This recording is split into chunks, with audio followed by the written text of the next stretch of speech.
দীর্ঘদিন পর দেশে ফিরেছেন যুক্তরাষ্ট্র বিএনপির সাবেক সহ সভাপতি America Bangladesh chamber of commerce and ইন্ডাস্ট্রিজের চেয়ারম্যান গিয়াস আহমেদ। হযরত শাহজালাল আন্তর্জাতিক বিমানবন্দরে তাকে স্বাগত জানান ঢাকা ১ আসন দোহার নবাবগঞ্জ বিএনপি ও এর অঙ্গ সংগঠনের নেতাকর্মীরা। এ সময় তিনি বলেন, ফ্যাসিবাদের পতনের পর দেশবাসীর মতো প্রবাসীদের যে প্রত্যাশা তা এখনো পূরণ হয়নি। প্রবাসীদের ভোটাধিকার নিশ্চিতের পাশাপাশি ও সংসদে প্রবাসীদের জন্য ১০% কোটা বরাদ্দ রাখার দাবি জানান গিয়াস আহমেদ। এই ফ্যাসিবাদের বিরুদ্ধে প্রবাসীদের যে আন্দোলন, যে ত্যাগ, সেটা কিন্তু বাংলাদেশের মানুষের চেয়ে কম নয়।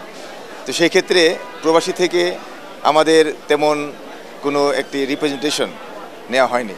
আমরা চাই যে প্রবাসীদের ভোটাধিকার, প্রবাসীদের এই সংসদে একটি অংশগ্রহণ, প্রতিনিধিত্ব, এটা আমাদের দরকার।